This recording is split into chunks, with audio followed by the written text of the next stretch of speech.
Bit about the work that you guys do with Sea Shepherd.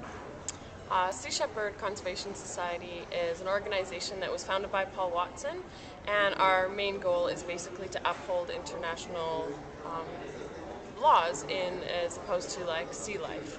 So we do campaigns down in the Galapagos, down in the Antarctic to protect whales, the seals in Canada, and longlining all over the world. Can you tell us protect the whales? Yeah, well, each year, one of our primary campaigns is heading down to the Antarctic because Japan, under the guise of scientific research, well, they set their own quota, but their quota is over 1,000 whales every year down in the Antarctic territory, which is designated whale sanctuary. So Sea Shepherd goes down there to intervene and harass and basically protect and save as many whales as possible.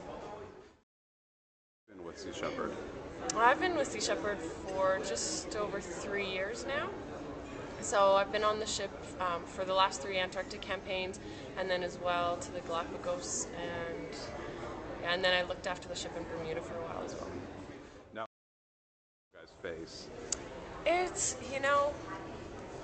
There is definitely a risk, but there's a risk anytime anyone goes to sea. And people can say, well, there's a risk crossing the street, but this is putting yourself a little bit more in the crossfire. But I've gone down to the Antarctic, left on the ship 5 times now, and every time you come back, and you're happy to come back alive, and there's a really good chance you will. But you just feel so much pride in what you've done. Like you've actually had an opportunity to fight for what you believe in. And we try to mitigate all of the risks, and it is what it is. There's some risk, but I don't know. I can't say that it's ever persuaded or been an influence to make me not go or stay on shore. I guess before I joined Sea Shepherd, I researched and I knew what I was getting involved in, and I actually packed up all of my belongings, labeled everything in case I didn't come back from this campaign. But I think that was maybe a little bit much. There's a good chance, really good chance, you're going to come back all in one piece, and it's an opportunity. For me, it was really a life-changing opportunity. And now when I get on board, it doesn't even cross my mind that to be scared. It's getting a little bit more hectic down in the Antarctic now, and Japan's getting a lot more aggressive, and they are actually trying to injure us. So the stakes have definitely gone up, but we've got it. We can't back down, so we've got to keep going. Yeah, well, obviously our campaigns are very expensive. The fuel cost is insane to go down to the Antarctic numerous times a year. So yeah, if anyone can donate money, they can go on to Sea Shepherd's website. We also have something called the Direct Action Crew, whereby people can donate monthly, and that's really beneficial for us because even if it's a small amount, at least we know that we can count on that and budget from there. So it's the best way probably for people to help us.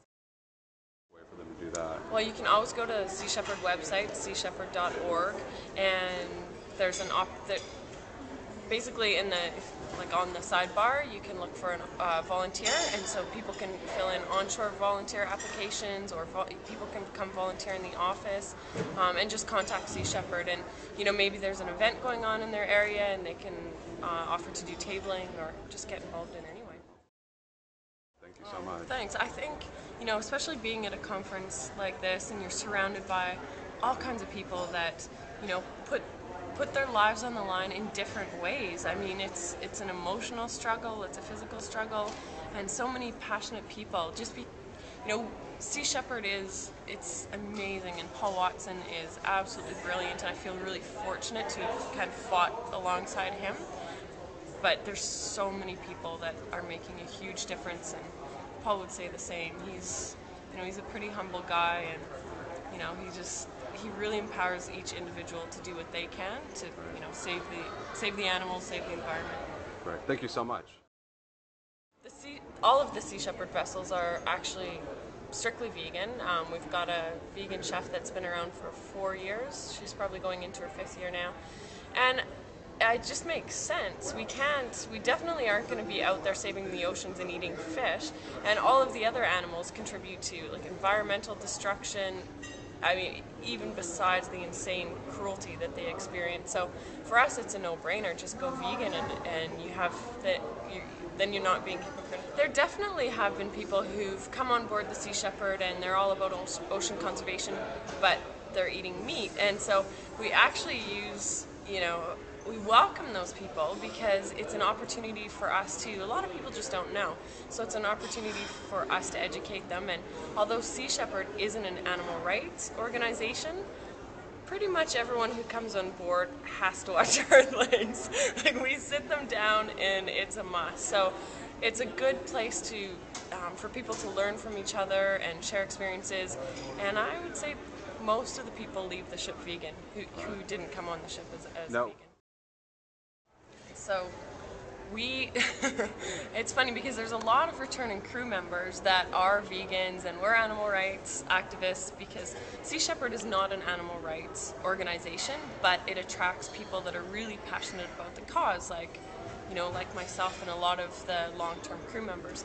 And so one of the inductions, I suppose, is onto being Sea Shepherd crew is we always sit and watch Earthlings. It gets played numerous times during the campaign, and personally, I don't want to see it again. I've seen it so many times, but you feel like, it has such an amazing message, and it's so important for people to watch. So, we sit them down, and we sit down with them, and we watch Earthlings time after time, and it changes people's lives.